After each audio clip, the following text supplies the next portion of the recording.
Bueno, nos metemos en una nueva entrevista de esta mañana. Ustedes saben, el Sindicato Médico de Rivera propuso el cierre por 15 días de toda actividad no esencial. Para profundizar sobre esta propuesta, recibimos al presidente del Sindicato Médico de Rivera, al doctor Henry Sosa. Buenos días. Gracias por estos minutos en Arriba Gente. Buenos días, Lorena. Mucho gusto y muchas gracias por la entrevista. De hecho, habíamos combinado que estos días hasta hoy la doctora Alejandra Guadalupe, que es nuestra secretaria, y el doctor Víctor Requi fueran quienes de alguna manera estuvieran conversando con la prensa respecto de nuestra propuesta. Pero bueno, hoy ya me ha tocado a mí, que estoy volviendo de unos días de vacaciones, y bueno, aquí estamos a tus órdenes. Bien, primero que nada me gustaría que nos hicieran un estado de situación de Rivera. ¿Cuál es la situación en el sistema sanitario que amerita esta propuesta que han hecho? ¿Cuál es la situación actual allí? Bien.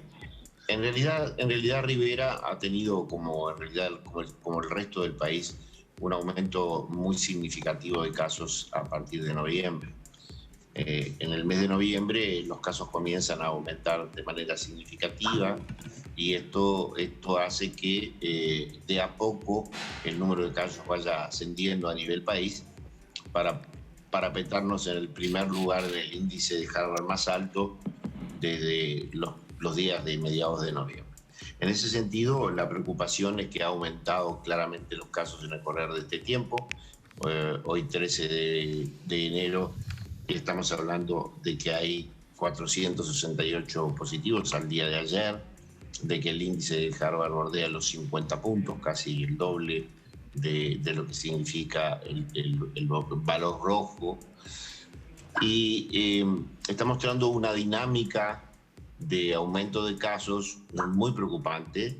Entonces, eso es lo que nos ha llevado a tener hace unos días algunas reuniones entre colegas y colegas del área asistencial, colegas afectados a servicios de internación y de CTI de COVID, donde claramente también han aumentado el porcentaje de pacientes, por ejemplo, internados en centros de terapia intensiva, llegando hoy casi al 13%, y hace 10 días atrás ese porcentaje no superaba el 6%. De tal manera que estas condiciones, que son aumento significativo de los casos, aumento significativo de la demanda de personal médico para atender tanto a nivel público como privado, es lo que nos ha llevado a plantear esta situación, que implica de alguna manera lo que significa disminuir la movilidad en la ciudad de Rivera. Sabemos que es una medida extrema, sabemos que es una medida antipática para nuestros conciudadanos comerciantes de Rivera, pero entendemos que hay que visualizar algunas medidas que disminuyan esta movilidad para que pueda bajar también la cantidad de casos que están ocurriendo día a día. Así que esa fue el primer planteo que hicimos. Ese planteo fue recibido por el CECOED de Rivera de manera muy respetuosa. Se ha tratado, se ha discutido. No hemos logrado que estas medidas puedan tomarse. Entendemos que también hay razones de índole económico y de índole epidemiológico que dicen que entienden los compañeros que están a cargo de la Dirección Departamental de Salud de que la mayoría de los casos son intrafamiliares. Nosotros también sabemos que epidemiológicamente los casos detectados actualmente son mayoritariamente intrafamiliares. También sabemos que hay más de un 30% de pérdida del hilo epidemiológico, pero el origen de esos casos intrafamiliares han sido en reuniones, en comercios, en actividades comerciales y en un tema que es el permanente flujo de casos nuevos, que tiene que ver con esta frontera abierta, ciudad única que tenemos con Livramento, donde también allí en Livramento la cantidad de casos de virus detectados es extremadamente alta. Ya están con enormes dificultades para tener personal para atender los distintos centros del Santana o del Livramento, y esta es una ciudad única con compromisos asistenciales, además establecidos desde muchas décadas. Sí. Doctor, Sí, ¿qué haría, digamos, esa disminución de la movilidad que ustedes plantean vía, por ejemplo, cierre de comercios de este lado, claramente, ¿no? ¿Qué haría reducir la movilidad o cómo impactaría en la reducción de la movilidad? Porque Santana va a seguir abierto. Es bien importante. Los ómnibus van a seguir llegando todos los sábados y miércoles. Claro. Es bien importante tu pregunta. Esos ómnibus que llegan todos los fines de semana Y los vienen miércoles, a Rivera. Eso está claro, está claro. Esos ómnibus vienen a Rivera, vienen a comprar a free shops y a casas de productos riverenses. En realidad, yo creo que aquí el gran tema es que somos una ciudad única y que si nosotros planteamos lo que podemos realizar, lo que deberíamos realizar. ¿Tienen que ser medidas también, espejo? Ahí va. Ese es el gran tema.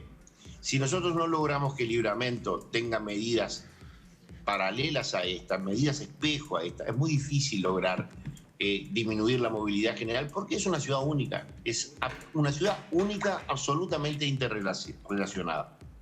Pero lo que vamos es hacer algunos antecedentes. Libramento ya lo ha hecho.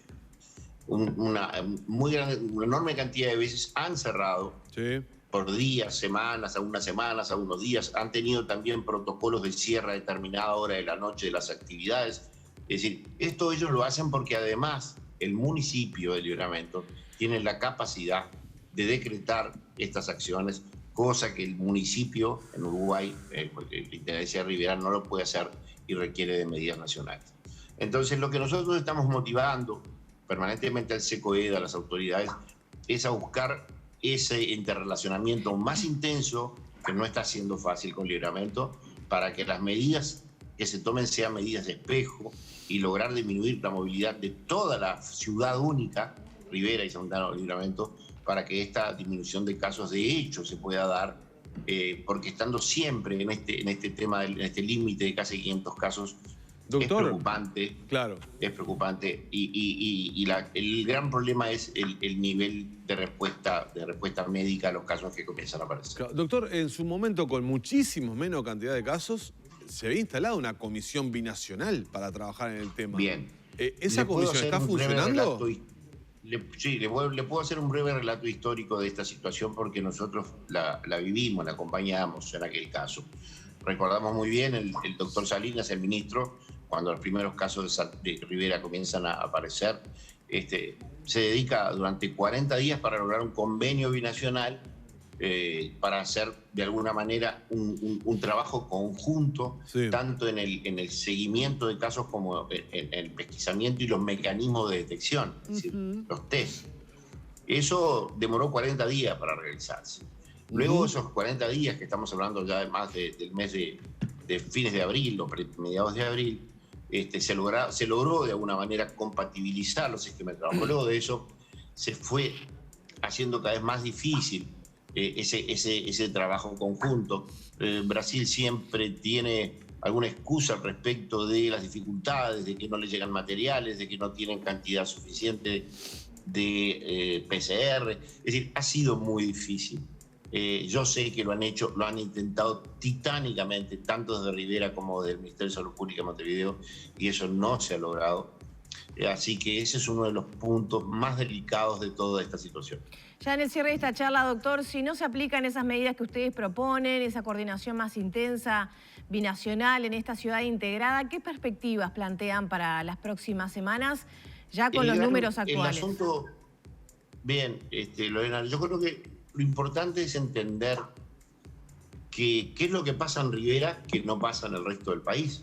¿Por qué Rivera tiene 50 de índice de Harvard, más de 50 de índice de Harvard, y el resto del país no? Y es porque, en definitiva, si bien hay un flujo intrafamiliar, hay un goteo permanente también de casos nuevos. Y eso tiene que ver con esta frontera abierta a Brasil y a Río Grande del Sur específicamente, que tiene rojo todos los municipios asociados al sur del mismo. De tal manera que es muy difícil lograr controlar en una medida adecuada si no logramos detener ese flujo. Estos ómnibus de los que hablamos, que no es el problema máximo de la llegada de virus, los virus llegan en transportes, en vehículos. Esos ómnibus hubo un mes y medio en el transcurso de la pandemia que estuvieron detenidos, que se los había detenido. Posteriormente se los liberó. Y estos ómnibus llegan allí a la frontera. Pero decimos los ómnibus porque es apenas un elemento. Hay muchísimos elementos. Imagínese el transporte de personas alrededor. Usted puede entrar a Brasil, si usted tiene documento brasileño, se toma un ómnibus, viaja o con su vehículo, después viene a Uruguay, entra a Uruguay también si tiene documento uruguayo. Es todo muy complejo porque la frontera es muy compleja. Nosotros lo que pedimos es alguna medida diferenciada a una situación diferente, a una realidad diferente, alguna medida diferente que permita ir achicando estos números preocupantes, porque además se está haciendo difícil estar llamando a 600, 700 personas en Rivera con el personal que tiene la Dirección Departamental de Salud para hacer un correcto seguimiento y para que no se demore la entrega de los resultados. Así que todo esto complejiza y nosotros pedimos acciones concretas, pedimos búsqueda de medidas que disminuyan esa movilidad y hemos pedido por lo alto, hemos pedido detener la actividad comercial de Rivera o toda la actividad que no sea esencial. Nos parece que es una medida para por lo menos tomarla por 10 o 15 días y evaluar si podemos bajar el número de casos permanentes que viene casi todos los días en aumento. Bien, en el final solamente un comentario de una amiga que me decía de Rivera, más allá de las medidas que se piden, la población está ayudando poco también, ¿no? Está bien, yo pienso como vos, pero pienso, ¿por qué debería ayudar poco la población de Rivera y no ayudar poco la población de Maldonado o la de San José o la de Salta? Yo creo que ahí no tengo mucho el mismo punto de observación. Yo lo que creo es que el virus en Rivera entró a nivel familiar, y al entrar a nivel familiar se hace mucho más complejo porque hay mucha gente joven. Rivera es una ciudad de mucha gente joven. Esa gente joven es pausisintomática, transmite los virus para todos lados. Así que en ese sentido yo creo que le pongo a mis conterráneos riverenses la misma responsabilidad de no estar cuidándose tanto como el resto del país. Bien. Pero las circunstancias especiales de Rivera, el lugar especial de Rivera y la posición al lado de uno de los países que tiene más casos del mundo, es lo que nos fragilizan también. Claro. De tal manera que es lo que decimos nosotros, medidas especiales para situaciones especiales. Gracias, doctor, por este contacto y bueno, ojalá tengan éxito en las medidas y que tengan resultados justamente tratando de mitigar el impacto en la curva. Gracias. Nosotros estamos en un todo acompañando la actividad que desarrolla el gobierno. El gobierno siempre desde nuestros primeros reclamos ha asistido siempre a estas necesidades y estamos seguros que vamos a buscar un punto para ir buscándole esa disminución de la movilidad tan ansiada que signifique que estos casos como el de ayer, que ya hubo 60 de nuevo, comiencen a bajar y esa es la idea y ese es el denuedo del Sindicato Médico de Rivera. Gracias, doctor, muy amable. Allí estaba el doctor Henry Sosa, del Sindicato Médico de Rivera, planteando la situación compleja que vive el departamento, que es el que está despegado en cantidad de casos según el índice Harvard.